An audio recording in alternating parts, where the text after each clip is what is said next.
together your financial summary that's intended to tell your entire business plan story in financial terms.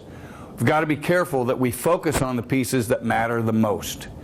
You've got a great big massive spreadsheet, and it's really easy to just do some additions, summarize, and just assume that that's what's got to fall onto the page that you're going to share to the people who don't want to pore over every detail. But there's a little bit more to it than that. Every one of your strategic milestones, for example, represents a chance to take a chunk of risk out of the business.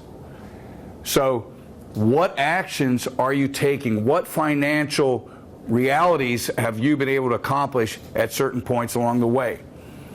These should be highlighted in the way you share your financial story. You want to be able to say, this investment drives risk out of this company in this way, and so my key steps that I'm putting across the top of this page, which are presumably those major goals that you had before, should be the ones that represent that juncture that takes risk out and makes your business more sure. That's why we called it a milestone and a major goal in the first place.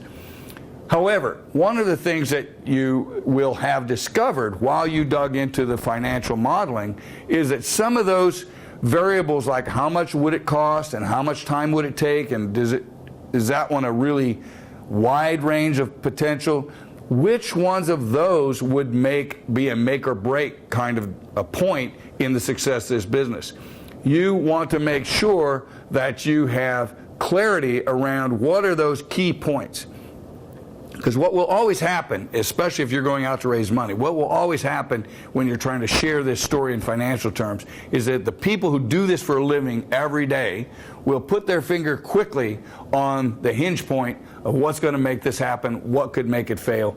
And you want to have your financial story really addressing those issues.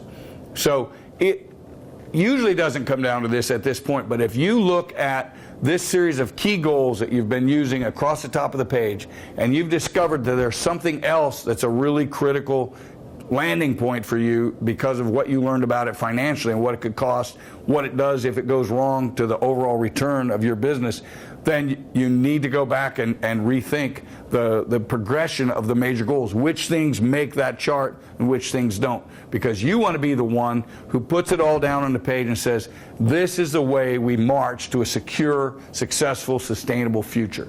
So when you know that you have all the right milestones at the top of this page, and you understand the financial implications of each of those, can capture it here in terms of the money that needs to come in, either through investment or revenue, the money that goes out as you pay for these resources, it's going to make it happen, then you will have the crisp story that you need and that a financial expert even will understand as they track along with you. The payout line depends on what you're trying to do with this business. If it's about generating profits, put your final year profit there. If it's a net present value of the total investment, just whatever the needs of your audience are can dictate that. But there's a lot of different ways to characterize that total payout that this business is going to produce. But as you step back from that, and for your own benefit, let's look at some things that you should have learned at this point in your journey. You didn't sign up for this financial section to become a CPA. And if you already happen to be one, then this was really easy for you, except that maybe you hadn't before been forced to translate every action into a financial term. Accounting for costs is different than planning for investments. And a critical skill for every innovator is to be able to make a crystal clear connection between what they say they need to do and how to translate that back into the financial implications.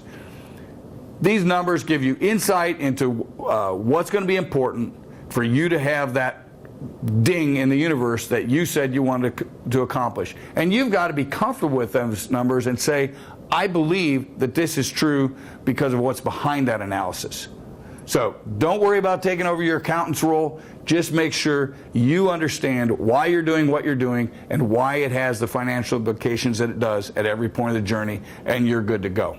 That will wrap up the level of analysis that you really need to do. At this point of your journey, you've got a straight line connecting the purpose you have to create value in the world that's going to meet customer needs. You know how to act on it. You know it makes sense financially. And now you've got a chance to tell that story. When we come back, we're going to help you design that for the specific audience that you have in mind.